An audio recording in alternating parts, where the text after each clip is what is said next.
What's up, y'all? It's George from Full Press Coverage Commanders. We're here talking the Washington Commanders offseason. Let's get it on.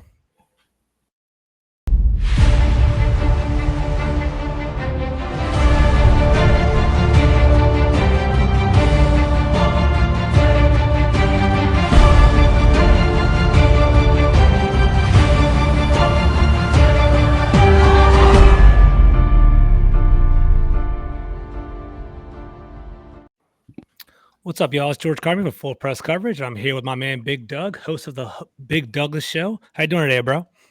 Good. Thanks for having me on today, George. Of course, man. It's a pleasure, man. I'm also here with Jamual Forrest, host of the Trapper Dive podcast, analyst of Hogsty and Hogshaven. How you doing today, bro? You doing all right? Everything is well, my man. I appreciate you having me on. Of course, man. Of course. So, guys, what we're here to talk about today is kind of recapping the Washington's offseason. Right now, the Commanders are on a 6-week hiatus until they come back to training camp in late July. I just kind of want to talk to y'all about what's going on and off the field, what players you like, who you're interested in. So, let me start off with Doug, man. So, Doug, what are your reflections so far this offseason? We basically had some, pretty solid draft in my opinion. Training camps and coming through. What's your big takeaway? I'm leaving that open-ended on purpose. Do you think we're still looking good this season, or how you feeling about that? I think it was I think they showed you they thought they're close. I think they again went out and swung big at quarterback. And for those that don't think they didn't swing big, they did. I mean, whether you like Wentz or not, he's got to be the biggest name, biggest arm available, since how Garoppolo was the other one I heard a lot about. You see, he's still not available. And they'd have waited for a whole bunch of other teams. So I think they went out there and tried to solve that problem. And then, they're also last year, Curtis Samuels was another big time acquisition. He didn't play much at all. So I think they really counted on the idea that he's going to be helped. Now, whether that was smart or not, I think they counted on the fact that adding him really makes this offense explosive. And that Wentz, is the key to unlocking this thing we've been waiting on for Turner for 3 years now. Yeah, I agree. I think what Washington tried to do was kind of bank on the diminishing returns, right? Montez Sweat was hurt Montez Sweat broke his jaw last year. Chase Young tore his ACL. Curtis Samuel was gone last year too.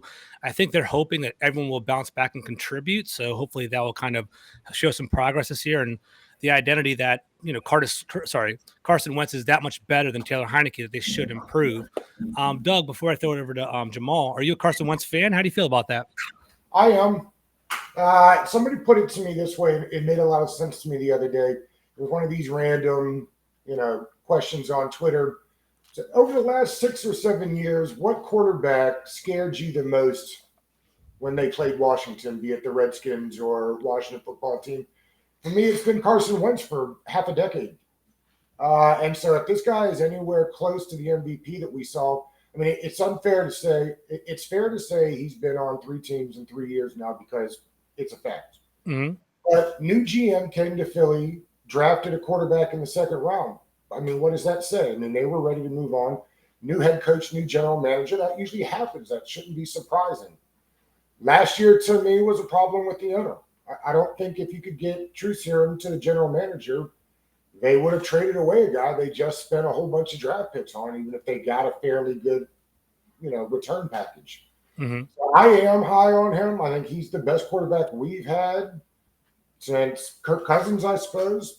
I guess that's not saying a ton, but yeah, I mean, if they win 7 with Heineke last year, you ought to be feeling real good about what you ought to be able to do with him.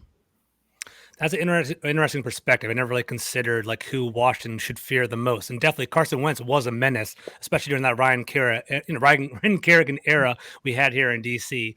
I'd say Dak Prescott's probably the most threatening that we have right now. He's been kind of a beast, past couple of years, but definitely Carson Wentz is in that conversation. Jamual, what are your impressions, man? What are you thinking? You thinking the team looking good? Big expectations? What do you think about the offseason so far? Well, like you said, it's kind of an open-ended question, and I think it's a good thing because one of the things you just asked about is the expectations, right? Yep.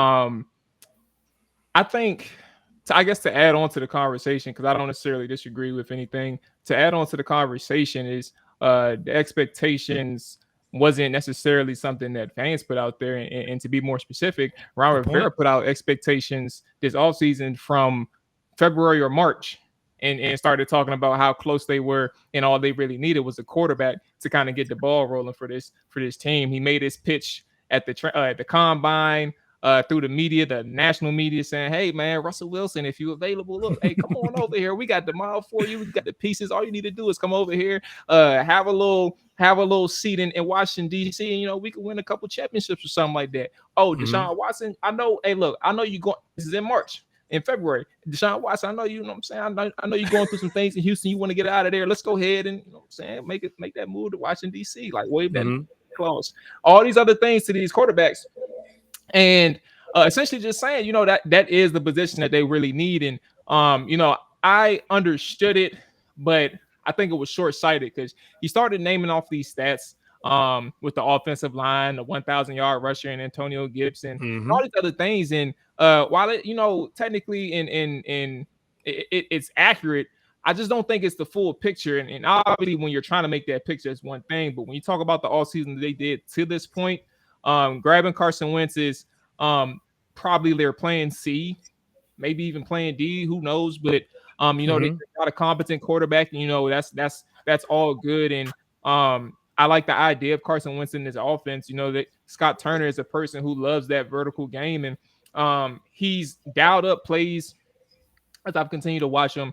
Dialed up plays that kind of pushes that intermediate to deep level areas of the field. And Taylor Heineke wasn't necessarily that quarterback. And I hate when I talk about Taylor himself because he was the backup. He was not even the starter for Washington. But in that same vein, when you saw him for a 17-game sample, you kind of know what your offense is lacking. And when you add your Jahan Dotson, you add Cole Turner, and you're hoping you get Curtis Samuel back. It's kind of looking sketchy right now, but you get Curtis Samuel, and with De'Ami Brown around, you have these pieces who can attack that all three levels of the field. Like they all do different things, but all of them combined can all attack all three levels, and they can do it really well. You're looking forward to seeing what you could do offensively and maybe turning this ship around.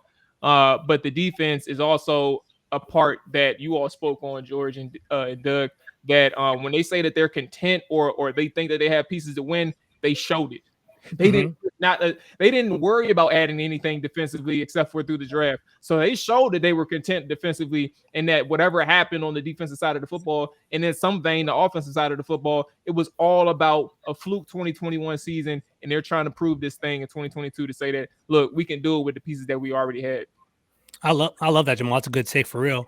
So definitely, you guys both talked about Washington being content. People reverting back to the norm. Building up from what we had, getting that quarterback.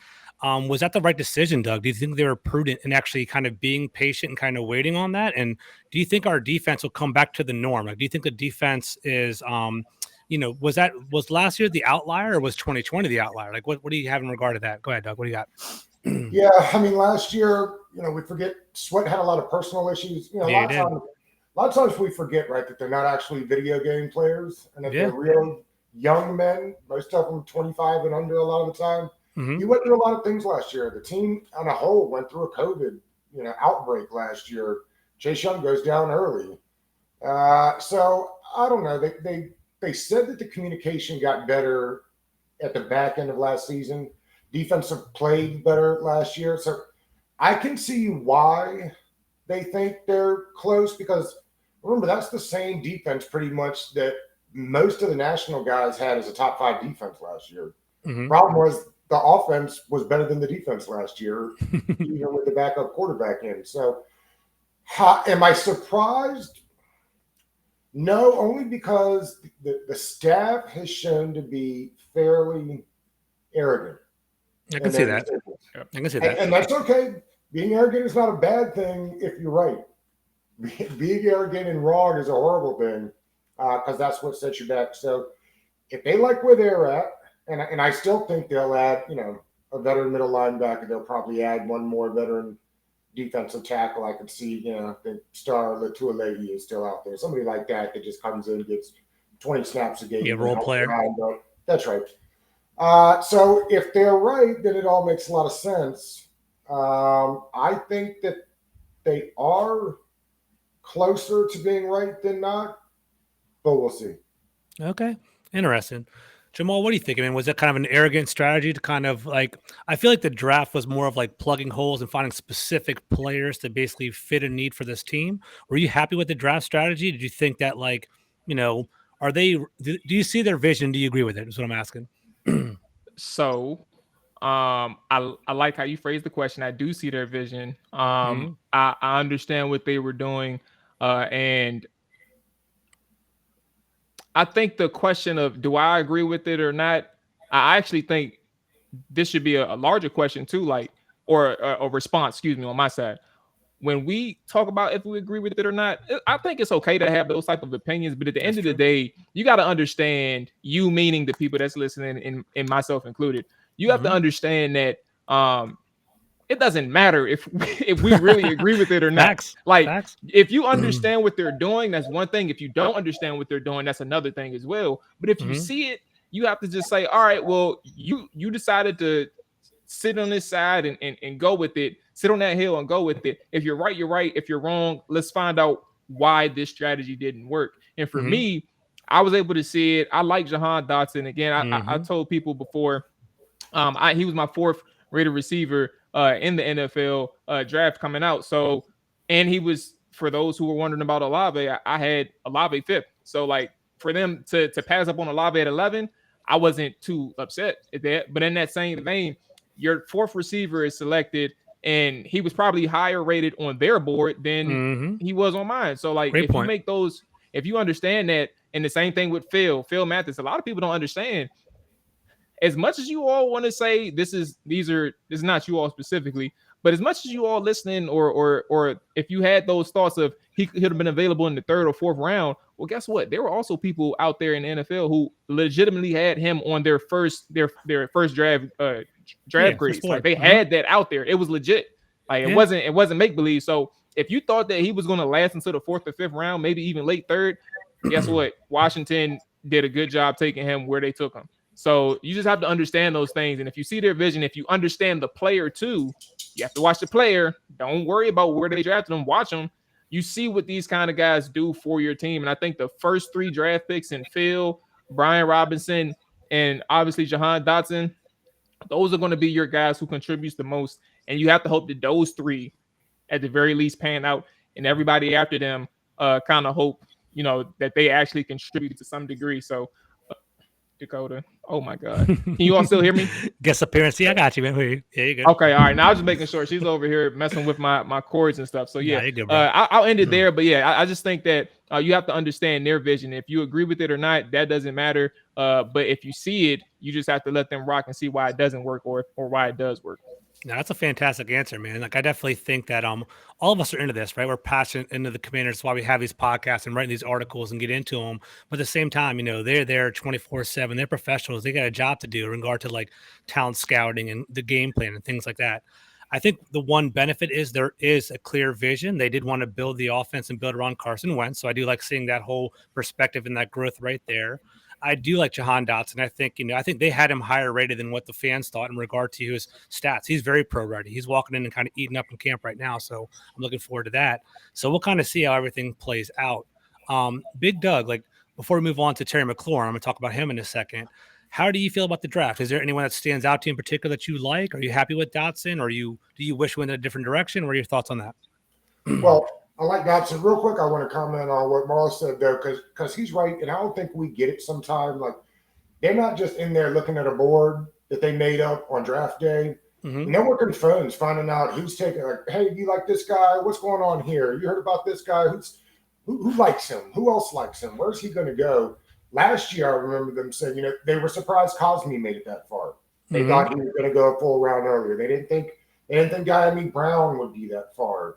That they had heard he was going soon. So it's like when we just assume that we're the only one that have guys rated there, the league knows and they talk about it. And a lot of the times, just because your favorite mock drafter doesn't have them there, doesn't mean that the rest of the league isn't kind of on the same page that Washington's at. I mean, I know we think that that's how these things work, right? That everybody's in a mock draft land. Just not there. And imagine losing on a guy because he goes 7 spots later. Like I say this all the time about Dotson, right? If the Packers take him 4 picks later, it's a home run smash pick. Dude, crushing it. Yeah, exactly. Takes him and it's like, yeah, but you could have had him 4 picks later. Well, okay, we didn't pick 4 picks later. We have him here, so we're taking him here. So listen, I love the pick. And that was me drafting like too, Doug. I was like, you could have traded back a little bit later. And then after I settled down and did some more digging, I was like, you know what? If you take him at 16 or whatever spot we was, I was like, if you take him there, okay, cool. So I'm with you. I 100% agree. I was that person that could have took him later on, but and the day after the draft, Logan Paulson comes on and he reminds me this too. You're not comparing like Jameson Williams, who you could have had there, to Jahan Dotson. You're comparing him to Jahan Dotson and the 3 other players that you picked with Jahan Dotson. That's true. It's a package. Get Robinson if you don't make that trade. As far as the players that they did take, listen, I saw somebody do the breakdown on the rushing attempts last year, and there were a lot of attempts and snaps for running backs not named Antonio Gibson last year. So there'll be a big role for Brian Robinson this year, and is it because they're not going to? Maybe this regime doesn't pay running backs 2 contracts. We don't know that. Maybe it's because Antonio Gibson's been dinged each of the last 2 years. Now, I give him credit for playing all those games. And again, the same thing with Mathis. They had an idea of what they wanted in a defensive tackle. And it's why, for all those that were really pissed that Settle's not on the team anymore, Settle didn't do what they wanted from that position. They wanted a guy that was going to eat up tackles. And let's not forget, while he was eating up tackles in the SEC last year, Phil Mathis got, 8 sacks? So, luckily productive is something that, is not something that is charted, but is very important. No, I agree. I think all the picks are pretty solid. I think that coming back and turning from 11 to 16 and acquiring the 3rd and 4th round pick, that was awesome. It definitely kind of softened the blow with the Carson Wentz trade. So, we gave away a 3rd to basically get Carson Wentz. We got 1 back and we got Brian Robinson. And I actually like him a lot. I actually did some studying for him, and I agree. I think he's going to play a major role. I think it also lights the fire under Antonio Gibson, who I like. I like him as a player, but maybe he isn't a bell cow running back. Maybe it is kind of good to split shares and kind of extend his career a little bit right there too. So I'm excited about that. So altogether, I do think it was a good draft. Also, kind of bringing up both of your points, we're all intelligent guys. We study, we research and things like that. But those scouts are there all year long. It's not like a 2-month process in regard to finding players and kind of finding what they're good at. They do it all year long. They're road warriors. They're out in their cars kind of watching these different practices every single time. So these national guys like Todd McShay and Mel Kiper, I doubt they're putting in the work that the scouts are. So that's where that discrepancy is between the draft boards and the scouts, in my opinion. So we gotta trust the vision, see how it goes, and see how it plays out. George, trusting the vision. Also, we've been talking about that a lot on this podcast. Yep. That also has a lot to do with their faith in last year's draft class. Interesting. Okay. Yeah. Like Jamual Forrest is a guy they're really high on that, and maybe that's why you're not seeing Buffalo Nickel worried about so much. So I think a lot of what they did this year is a reflection on how much they like the growth and development of the guys they drafted last year. And I agree. And there's one more thing to chime in. It was interesting. I don't know if you guys heard the latest John Chime podcast, but Carson Wentz. Oh, sorry, it was the Washington Football Talk one. And Carson Wentz interviewed with JP Finley and all those guys. And he was saying that it was shocking to walk into a locker room and being the oldest person in the room. If you think about it, Washington's a fairly young team. They're all like 21, 22, 23 years old. He said he's walking into 30 years old, and he's like, it's a different perspective. It's like, I have to be the leader now. And that was his knock. His knock is that he might not be a natural born leader, or maybe he'll kind of feel that role as a veteran on 3 teams. So that is interesting. And I do think the team, you mentioned it as arrogance. I think they kind of are confident in themselves in coaching. If you ever notice, they would always err to the side of a younger player because they feel they can coach those traits up. So it's going to be interesting in year 3, seeing these like Percy Butlers and Derek Forrest and Jamin Davises, and see if they can actually grow with the coaching of these guys. And I hope to see some good things here. So we'll see how that goes. All right, let's pivot a little bit. So there was a notable absence last week, huge absence. Number 17, our captain, Terry Mclaurin. Jamual, how do you feel about this? Are you worried about him not being at mandatory training camp? Do you think a deal is going to get signed with him? What are your thoughts on that? Well, throughout this point, June 20th, throughout this point of the offseason, I was always confused with the idea of Terry showing up when I think he showed up to the all-season workouts at first, but he just didn't work out with the team.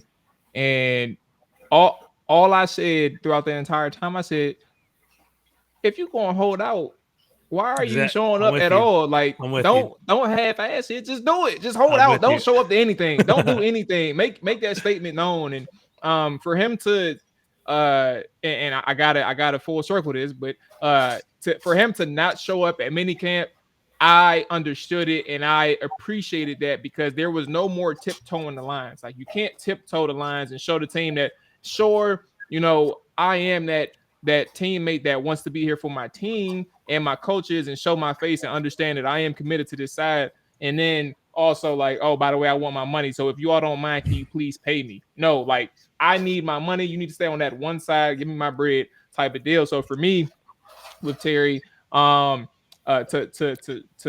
push forward to August and training camp, I think that's going to be a signal if he doesn't show up, and also if there is not a deal done prior to training camp even starting.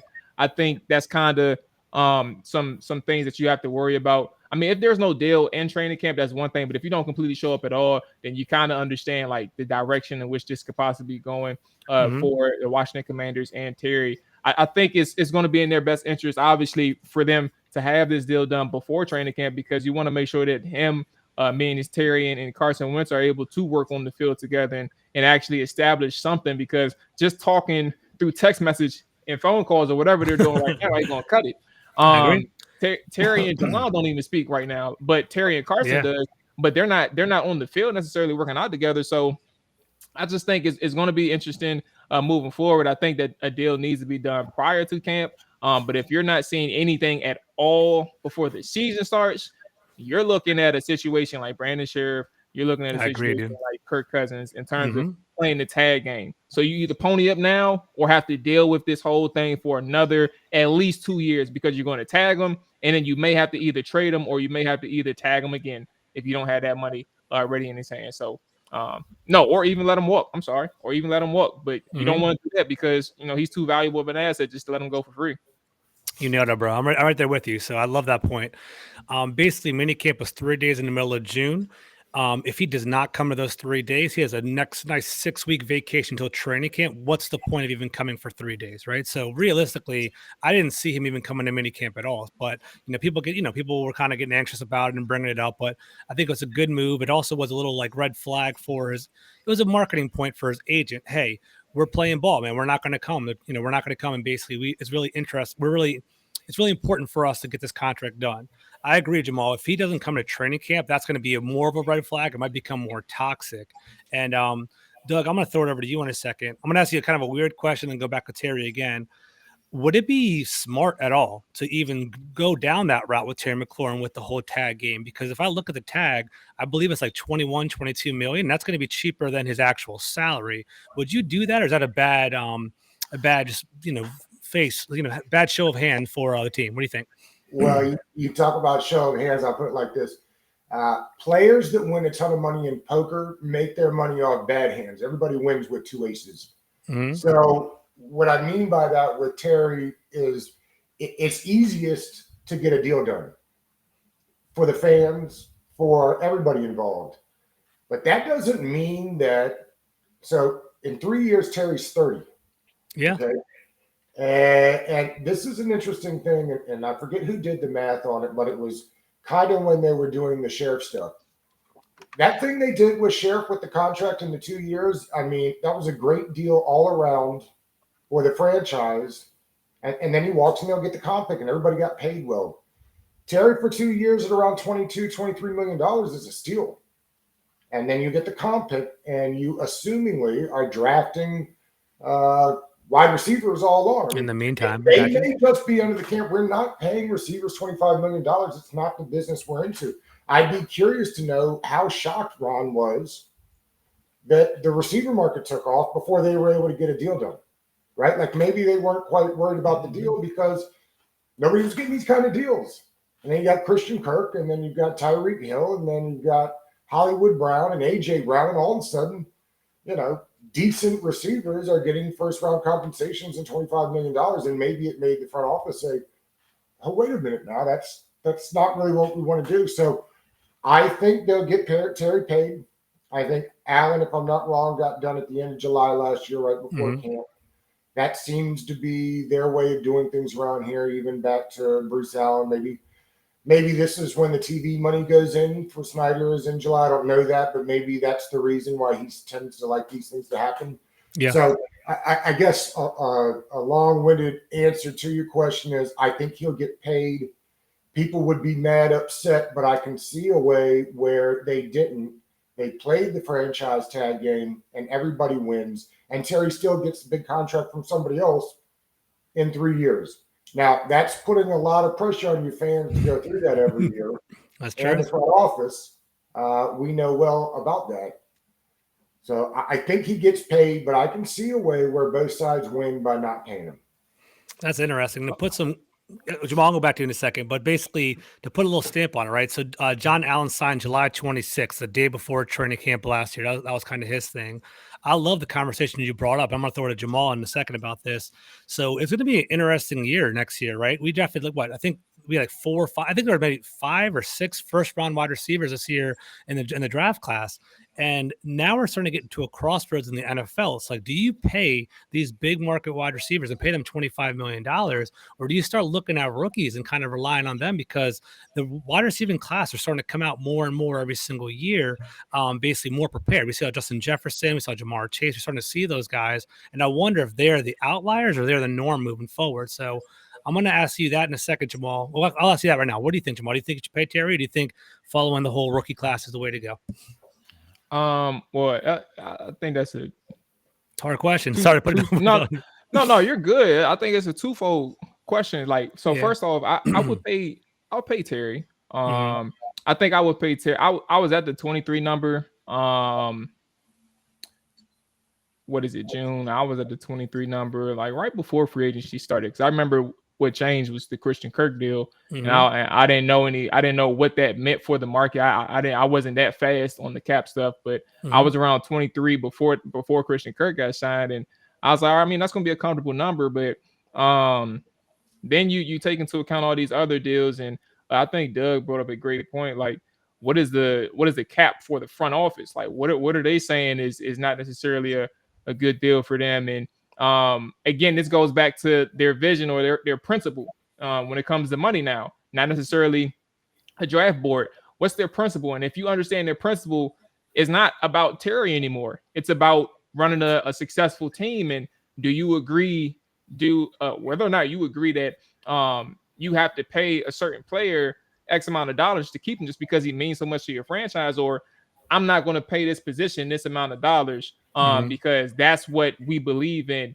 And I think that's kind of going to be the crux of this thing. And the second part of this thing is like, remember back in like 2014, 2015, this was the same conversation with running backs. Like the Todd Gurley's that came out, Trent Richardson came out, Zeke Elliott, all these things. Like this was a conversation about running backs and when their deals came out. Now, not Trent Richardson because that was secondary, but Todd Gurley got a second deal with the Rams. He fell off, I think, that same year. That same year he got the deal or something like that. Zeke Elliott got a second contract.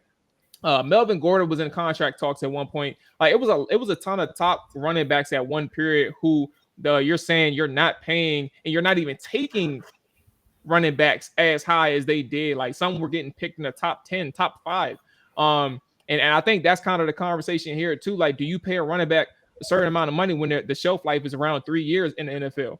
Like that's kind of where you're at with receivers too. Like, do you win with receivers, or can you win, or is it more beneficial to maximize like a receiver when they're on their rookie deal? Because when you get past that 4 years or that 5 years, now you're talking about, well, do you want to pay him X amount of percent of the cap? I mean, or your cap or something like longevity. That. And sometimes it doesn't necessarily work out. Julio Jones was probably one of the few who really even made it to the Super Bowl after he got paid, I think.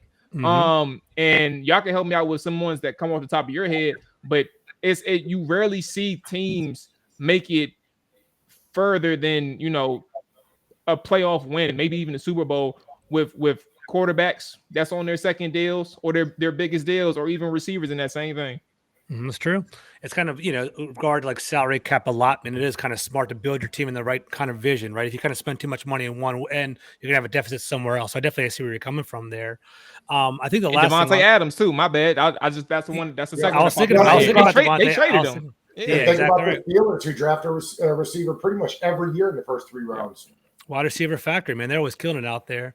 I guess the one thing on Terry before we move on is I know there's been talk. Like Ron Rivera had a presser the other day. He was talking about the importance of signing Terry McLaurin, and he kind of alluded to the fact that, like, there's a narrative around DC. I don't know how true it is, but people don't want to be here, don't want to stay here or sign here.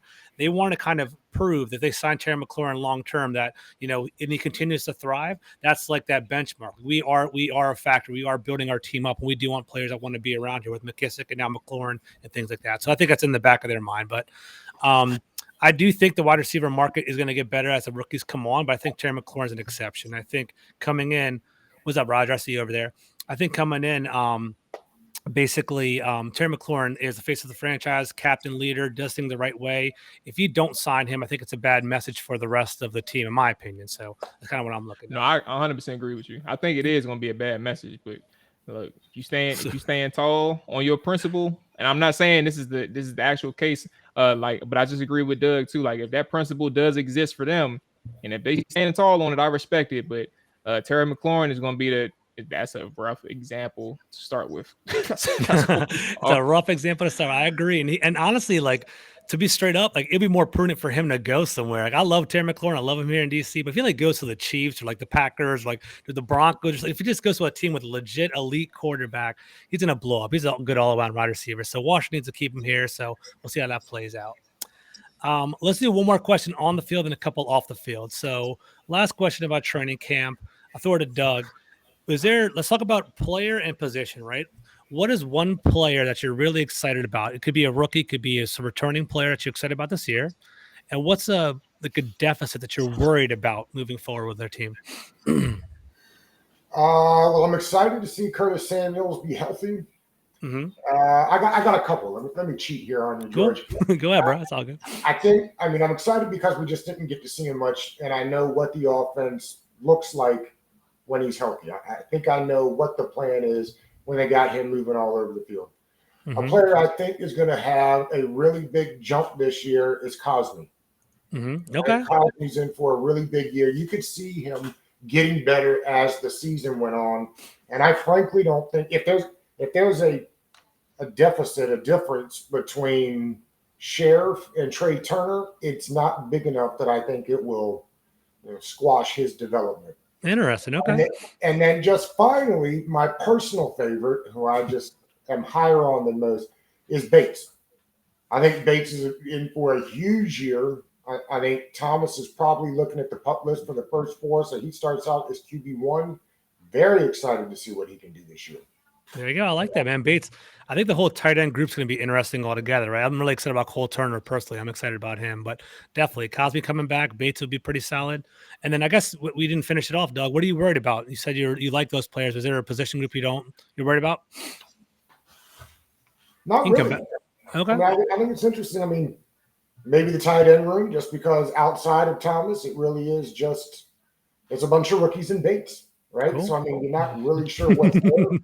But I like the room, and I'm higher on it than probably most are. But if I had to pick one, that's it, because I think the receiver room is loaded. The running back room. I'm excited about the receiver room. And the offensive line was good last year. I don't see why it wouldn't be good again this year. So. It's true. Before I go over to Maul, shout out to East Coast Gridiron and Roger Smith. We see you guys in the chat. We appreciate it, man. Thank you, guys. Let's see what Roger. He's jumping on again. Roger says this offense is going to be totally different than last year's. I agree, bro. I'm totally agree. So Jamual, man, what's up with you, man? What's one player you're really excited about? What's one defense what's one deficit you see for the team? Okay. So I think one person I'm really excited about. You mentioned Cole Turner, so I will let you have that one, man. I'm not going to speak on Cole, but I will speak on Fedarian Mathis. I think one of the things that people, and this is rough because like you all spoke on it. We all spoke on it like slightly early on when we talked about the draft picks. But when people look at players, like I remember when when he was selected, they said, why didn't Washington, if they want to take defensive line, why didn't they take the guy from Oklahoma? I forgot his name now, but me too. why didn't they take this guy from Oklahoma? And Oklahoma dude was a 3-tech, but he was only like 290 pounds, 285 pounds. And I'm sitting here thinking, you got a guy up at Darian Mathis who is 3-something, 6'5", and he moves like a damn linebacker. Like he is the guy that you would want. Somebody who moves as good as Darian Mathis, in that size, who has that strength to anchor down, take on double teams, also has the ability to stack and shed. Like his long arm is incredible. He has good vision in the backfield, like all of these things, and he's a selfless player, and I love that about him. And I think one of the things that people just overlooked is they're taking on the idea of Tim Settle leaving, Matt Ioannidis walking, and not keeping those guys. And you have to understand what Darian Mathis brings to a team. He's going to allow Jamin Davis, he's going to allow Cole Holcomb to flourish, and anybody else on that back end who needs to make plays in those gaps, those interior offensive line gaps, or even the outside the tackles, he's going to allow them to win. And I think that's what people are going to start seeing as the season goes on, and people start doing live film study as the season goes along, which is what I'll be doing. This is the purpose of a Fedarian Mathis. So I'm excited to see him, and I'm excited to see what I saw in Alabama, see if it translates to the next level, because Jamin Davis, if this does work out, Jamin Davis second year, his season will be tremendously different than the season that you had in 2021. So I'm looking forward to it. That's my positive. My concern, shoot. Here, I'll give you some time. So real quick, Fedarius Mathis is 6'4", 312. So I like that. He's a big boy. So that's definitely improved. Yeah. I like that a lot. Go ahead. I think in that same vein, the concern is the entire defensive unit. Like you're lacking depth, at least on the back end, in terms of your second level and your third level, your linebackers, your cornerbacks and safeties. Like there's a difference when people say lacking depth. That's one thing. Like you can have bodies there, but that doesn't mean the bodies are proven. Like you have plenty of people there, but they're like none of these people are proven. So I think that's kind of the difference between when you lack depth versus understanding like you have bodies. And I just think that this back end, the linebackers and the secondary and in general, you just don't really have enough people there yet that's even proven enough to do something. And with William Jackson III, what I'm hearing in OTAs and mini camps alone, if you're not look, man, if you're not understanding the principles, the zone principles, and the cover 4 defense, or cover 4 as a boundary corner, then you are going to continue. Like it's mini camp, bro, and you've been in the league for what, 5-6 years now. Something like if you're not understanding these things, even if you are a man corner, that's still a problem, because there's still, even within a zone concept, there are man principles, especially if you're a boundary side. So like that's a problem. And that's where I'm at, man. That depth, and also to be more specific, William Jackson III, your star corner in terms of financial, your star corner is struggling, and we're gonna have some issues.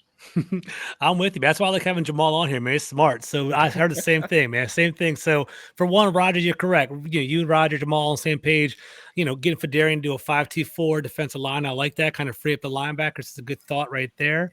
I also agree, man. I've heard some things about William Jackson the third as well. I heard he's struggling with picking up concepts. And actually, Logan Paulson broke it down. He was like, he said he was disappointed with basically watching William Jackson over the past during training camp during the offseason. And he mentioned his technique more so. He said, you know what, like a true cornerback can basically leverage the wide receiver to go a certain direction, force him to the boundary or corral him inside if the safety help. And he's like, William Jackson is like, he lines up on him, he's face up. He basically allows the wide receiver to go any direction because he's forward facing as opposed to, shuffling him off right there. So I don't know what's going on with William Jackson. Hopefully it connects, but it doesn't seem like a good marriage right now in DC, but hopefully he'll have a good season. We'll see. Let's see what Roger says. Roger says Payne will benefit the most out of this 5-2. He'll have an all-pro year, and unfortunately, he'll be lost in free agency. So let's do this. Hold Oh Go ahead, yeah, bro. Payne. Okay. No. I was listening to Roger. Oh, That's you all. thought I it was was like, Mathis? hold on, we can't. Yeah, I thought it was Mathis. I was like, hold on, bro. We can't do that about Mathis. That'd be Look, I dope, ain't man. got. I I would don't think love he's that, but wrong I don't about see it that. happening either. I don't see it. So, real quick, before we move on, I got one more question. Before we go to offseason, speaking of Payne, do you want him back? Real quick, Doug and then Jamal. Do you think we should bring him back? What do you think? Well, you brought up team building philosophy earlier, and I just True. do I want him back? Absolutely. I don't think he's come close to reaching his potential. I like Payne. But you've got Sweat. You've already paid Allen. I mean, I don't. If they want to pay Young in a couple of years, like I'm just not sure you can give upwards of $20 million to 4 different defensive linemen. So the question is, do I want him back? Yes, absolutely. If the question is, do I think he'll be back? I find it unlikely at best. I agree. And I'm a Montez Sweat stan. I love Montez Sweat a lot. I definitely want to bring him back. I think he can be just as good as Chase Young, if not better. So, in my opinion, I want to keep those edge rushers more so than defensive linemen. But that's just me. Jamal, what are you thinking about Payne and coming back? So for me, same thing. Do I want him back? Yes. Do I think he'll be back? Possibly. And my answer before this weekend started was no. But somebody brought something to my attention within either the last couple of days. Carson Wentz is still like he paid. He's done after this year. Like they're paying $28 million to him this year, and there's nothing else guaranteed to him in the next couple of years. He's on a 3-year deal here in Washington, so to speak. So in that same vein, when you're talking about Daron Payne, yes, you have all these other guys on the defensive line to pay, but if you can get Daron on a 2 to 3 year deal, if he wants to stay, like obviously that's going to be after something worked out between him and his agent. I mean, the agent and the team, but you get him on a 2 to 3 year extension if he wants to stay in Washington. There's nothing to stop him on a 2 to 3 year deal. That's all on preference at that point. But I say possibly because of those options. If you don't have Carson Wentz eating up such a large deal, even if you restructure to a degree, it can work. So if they want Daron Payne back, it can work. And you just let him go when it's time to sign Chase Young, extend Chase Young. He can walk at that point. And just keep it pushing. But you technically they can keep him, and I don't think it's out of the realm of possibility anymore. After hearing, I forgot who I heard say it, but it's options. Yeah, I heard that too. I actually heard that too. It's a good point. Basically, Carson Wentz has, all his money is already guaranteed. They can extend it into a long-term deal and kind of give him some guaranteed bonuses and pushes, lesser than the salary cap. So they could re-sign Daron Payne. That would be interesting because he's still pretty young, and I agree. I don't think he's reached his potential yet. So I do like that. All right, let's kind of pivot a little bit. It's a lob question. You guys can roll with it. If you guys don't like, we can move it on. Doug, on the 22nd, the House Oversight Committee is looking at Dan Snyder, kind of looking at, conduct detrimental to the team in regard to NDAs, and basically, like from what I read, basically, Washington has been notorious about giving non-disclosure agreements and basically having a pretty toxic work environment. Let's talk about this, right? Do you think there's anything going to happen to Dan Snyder? Do you think he's going to be should Washington fans be curious or excited that Dan Snyder will possibly be removed, or you don't see anything happening anytime soon? I don't see anything happening anytime soon. I always say it like this: every week we see something about Washington, it feels like, but keep an eye on all the other teams. There's been like 3 different owners in the news over the last 4 or 5 months, and I agree. Those guys have all the same skeletons, maybe dressed up in a different outfit. You know what I mean? They may not all be the same, but they're all things that would be looked poorly upon.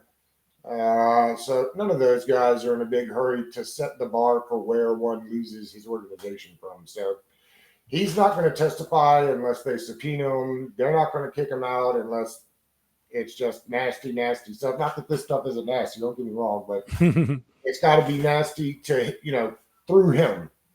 And I don't think that they're ever going to get there, and they're certainly not going to get him to admit to it. So if you're getting your hopes up, we've played this game for 5 years now. I quit playing the game. Now I'm with you. I definitely think that, Dan Snyder, I don't think how much I think sometimes I wonder if the team is in a vacuum, right? We start to see the media and keep talking about Dan Snyder over and over again. Jim Irsay has some skeletons in his closet. Jerry Jones does as well. So I wonder if we just kind of see one perspective of him. I'm not saying he's a saint by any means, but it does seem like the owners are kind of in that old boy club where they kind of all like they got some things going on. Everyone has some things going on. Jamal, anything additive at all? Or go to the next question. What do you think? I'll be quick, because I'm basically in agreement with Doug. His money quote was, "We've been playing this game for like the last 5 years, and I've quit playing the game." I'm in that same boat. Like I've never been too invested in the situation because it's like in that same vein, there's nothing that really come out of anything. Like there's no conclusions for majority of the information that's come out over these years, this time span. But in that same vein, like I just feel bad for the people. And I'm not saying like your emotions aren't warranted towards the situations, because I mean people invest so much money and time into the team. Like you have a right to feel this way.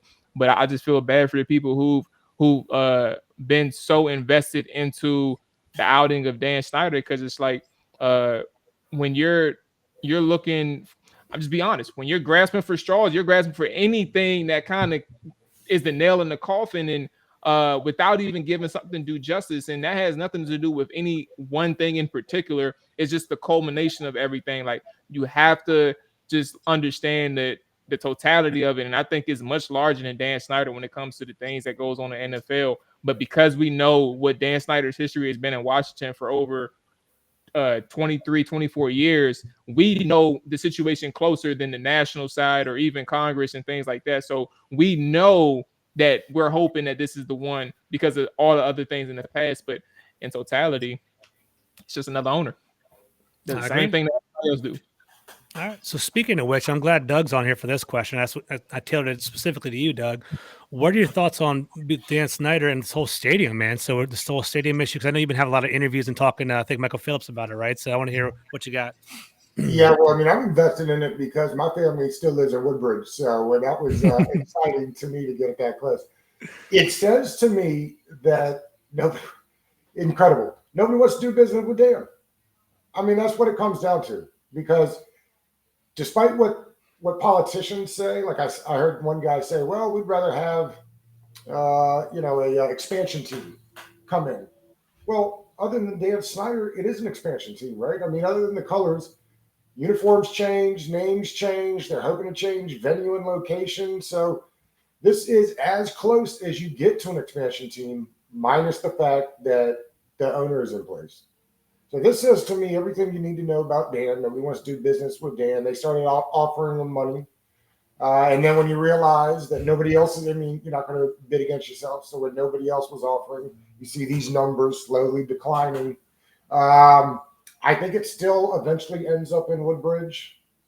But boy, if it's not, it looks like they're just staying where they are.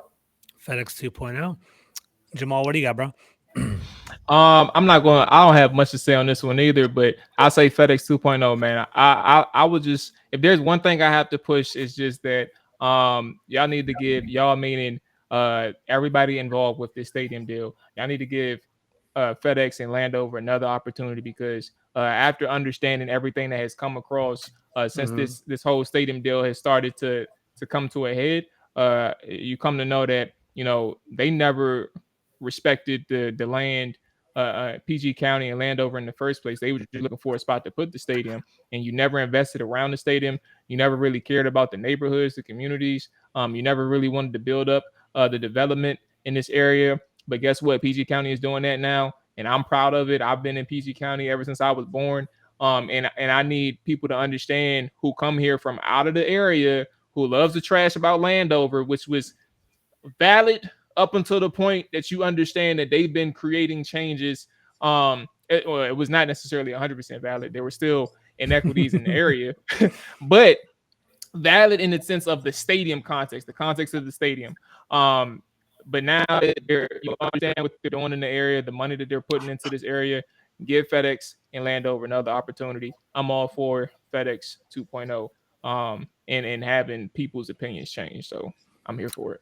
Now I'm with you, man. So Jamal, I don't know if you know this, I'm a Maryland guy myself. So basically, I'm rooting for FedEx 2.0 as well because I'm from the area. I've been going to PG County my entire life. I'm a teacher in the area as well, and it's like, man, I saw that. I saw the neighborhood. I saw the false promises going to that area, and I don't like the fact how people have been criticizing PG County and putting it down for so long.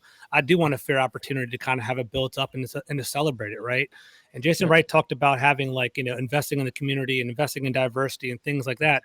If that's true to say, you're not going to pull up and just leave an empty stadium in PG County. So I don't really like that per se. So I do want them to invest in the area and kind of build it up. That'd be great.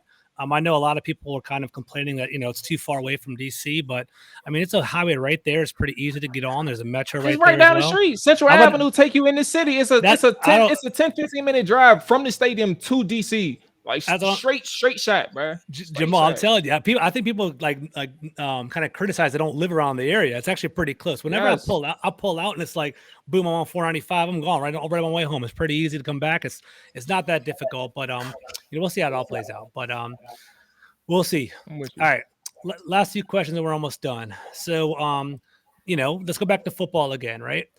There's been a lot of offseason talking about the Cowboys, the Eagles, the Giants. In your opinion, what's the biggest threat to the Washington Commanders this season? Doug, start off with you. What do you got? Who's the biggest threat? I actually like the division as a whole. And I think that the worst team is the Giants.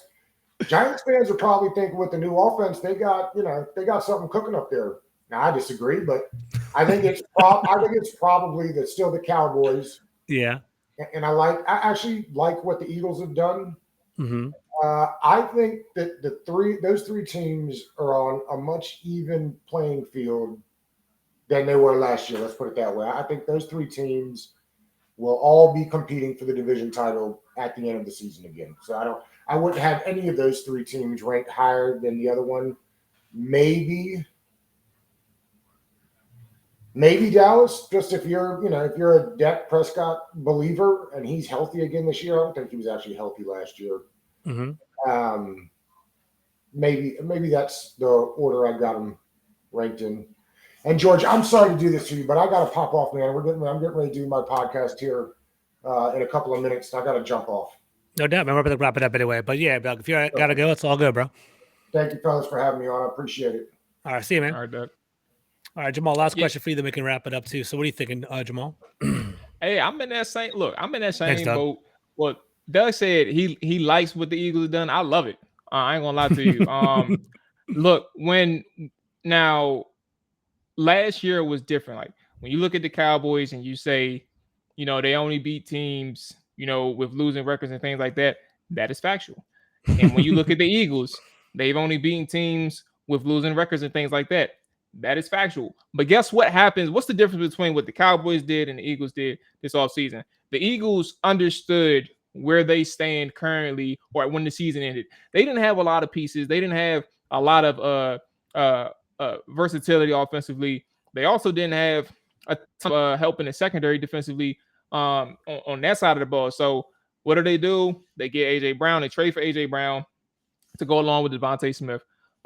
They try to help out Jalen Hurts and his prove it year, quote unquote, for the Eagles. And then on defensively, you get Bradbury from the Giants, and then you get Jordan Davis up front, and you get because you're white, right?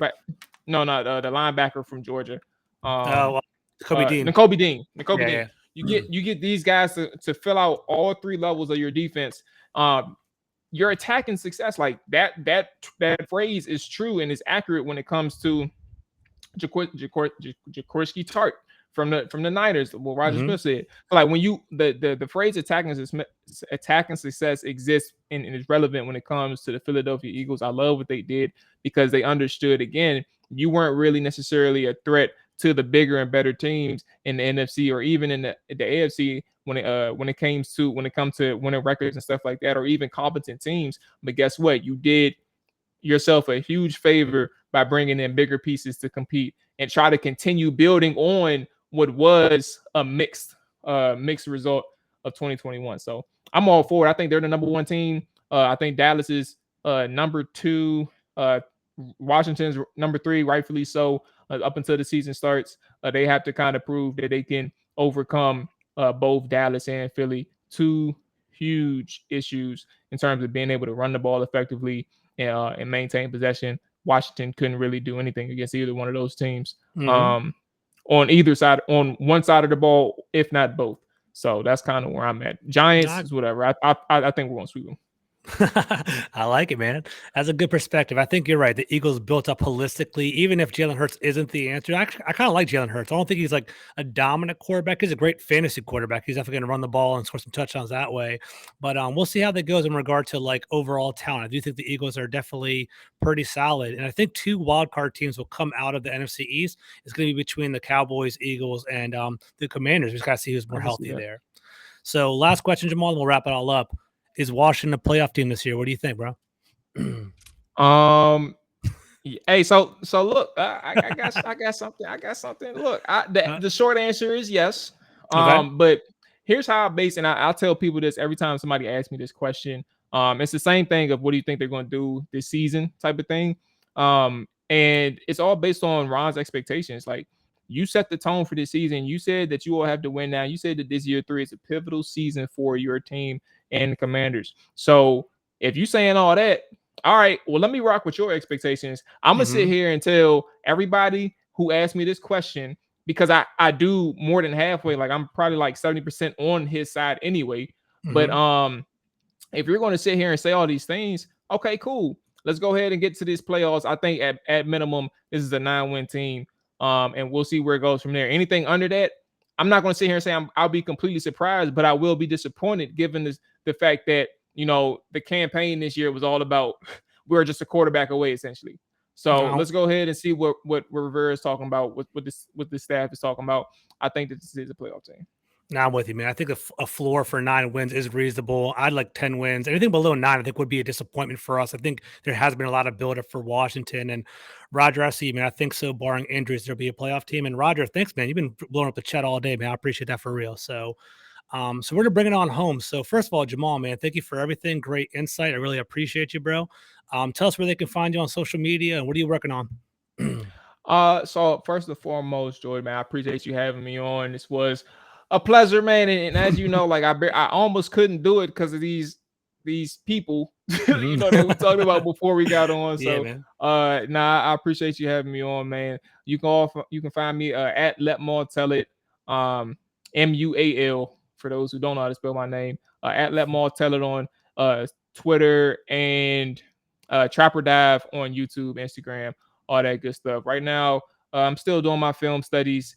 I put out my written film studies on Hogs Haven, and then my videos are on YouTube. So we're going to continue to do that now up into the season and even through the season. So I appreciate you having me on once again. Of course, bro. Yeah. So Jamual definitely put some good work in, some good film work. He had an awesome breakdown on wide receivers this offseason. I think Drake London was your big one that hit the most. I remember seeing a bunch of them. So really good stuff over there. That was your guy right there. I was going to war for that guy. Yeah. All right. And guys, I want to bring it on home. So thank you for everything. I'm George Carmi from Full Press Coverage. You can follow me at Twitter at GCarmi21. I'm host of the Full Press Commanders podcast and I have an article coming out about the NFC East and position groups coming up soon. So pleasure spending time with y'all. Talk to y'all later. Peace.